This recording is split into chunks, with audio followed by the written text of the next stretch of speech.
कि रामायण महाभारत देश में हुई नहीं।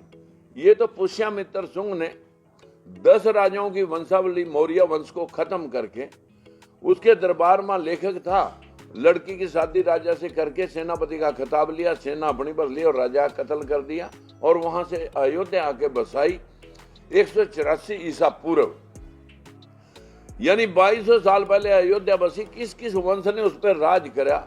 शुंग वंश ने स्टार्ट किया, अयोध्या बसाई थी शुंग वंश ने, और उसके बाद जहाँ कुषाण वंश है, जहाँ गुप्त वंश है, जहाँ पाल वंश है, जितने भी वंशों ने राज किया उसका हिस्ट्री में वर्णन है।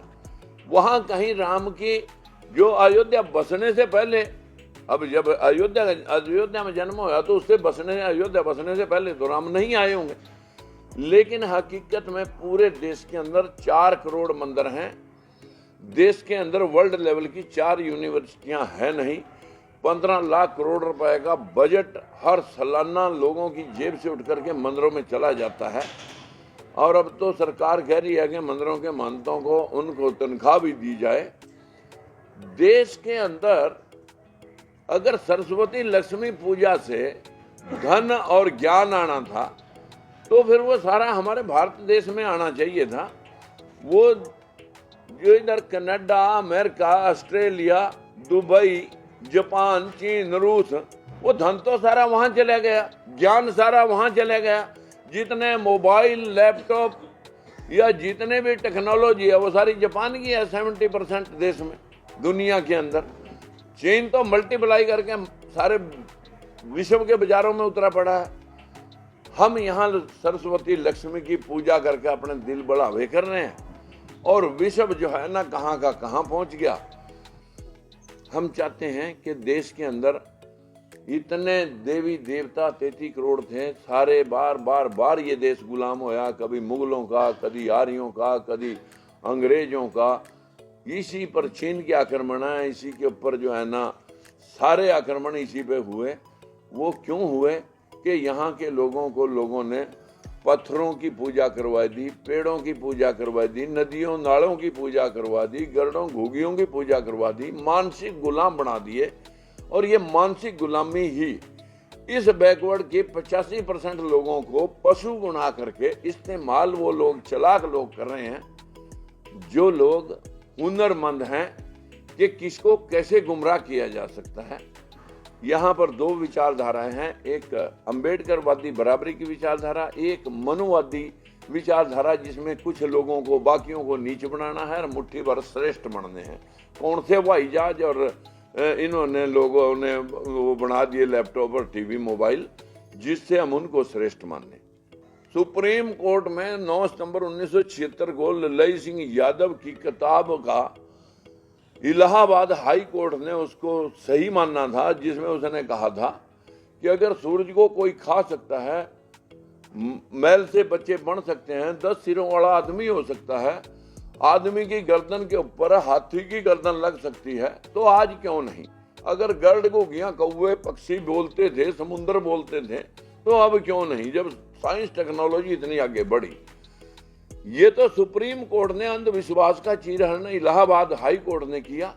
हमारे देश के सुप्रीम कोर्ट के अंदर भाषा विभाग, पुरातत्व विभाग, आर्कोलॉजिकल डिपार्टमेंट और लैंग्वेज डिपार्टमेंट दोनों ने हल्फनामा दे रखा कि रामायण महाभारत का देश के अंदर कोई ऐतिहासिक तथ्य नहीं है।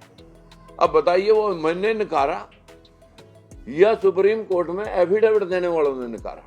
मैंने कभी जिंदगी में मंदिर नहीं गया, श्री राम का नारा नहीं लगाया। मैं तो फूले साहब का अनुयायी हूँ और मैं जो है ना गौतम बुद्ध की विचारधारा से अभी भी मेरी मतलब जो है ना विपसना के अंदर से लौट के आया। मैं कभी आडंबर में, धर्म क्या है? जो सबके लिए बराबरी दर्ज करता हो, सबका सम्मान करता हो, सबके कल्याण का और मंगलमय होने का की कामना करता हो, वो है इंसानियत धर्म। जो गौतम बुद्ध ने दुनिया को पंचशील दी, विश्व के 80 मुल्कों में आज गौतम बुद्ध को माना जाता है। हमारे देश का प्रधानमंत्री जाता है, मैं बुद्ध की धरती से आया हूं, वहां राम श्याम की धरती क्यों नहीं कहता? हमारे देश के अंदर पंचशील जो थी वो विश्व के 80 कंट्री मान रहे हैं। चोरी, झूठ, नशा, अनैतिक व्यभिचार, बिना वजह हत्या, इन 5 दुष्कर्मों को छोड़कर मानव कल्याण के लिए जो आदमी काम करे, उसे लोगों ने जीते जी महापुरुष और मरने के बाद उसे भगवान मान लिया। ऐसे ही कबीरदास हैं, ऐसे ही रविदास हैं, ऐसे ही गुरु नानक देव हैं, ऐसे ही गुरु गोविंद सिंह हैं, ऐसे ही सोक्रेटिस हैं, ऐसे ही ईसा मसीह हैं, ऐसे मोहम्मद पैगंबर साहब हैं। जितने भी भगवानों का मान रहे वो सब इंसान हुए। अगर ये इंसान हुए तो इनका भी इतिहास होना चाहिए था। तो इसलिए हमारा मानना है कि हम ऐतिहासिक तथ्यों के ऊपर बात करें। और इस देश की गरीबी का मूल कारण है अंधविश्वास।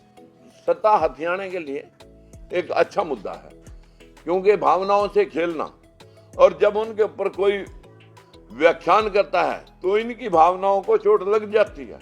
हमारी भावनाओं को कभी 4000 साल में चोट ही नहीं लगी, न 73 साल की आजादी में चोट लगी। ढोल गवार शूद्र पशु नारी सकल ताड़ना के अधिकारी, कि जैसे ढोल को पीट के काम लिया जाता है वैसे ही शूद्र को, नारी को, पशु को पीट के काम लिया जा सकता है। What is that? फिर दूसरी बात, पूज्य विपर चाहे गुणहीना, मत पूज्य शूद्र को चाहे गुणहीन। कितना भी गुणवान हो, शूद्र पूजनीय नहीं है।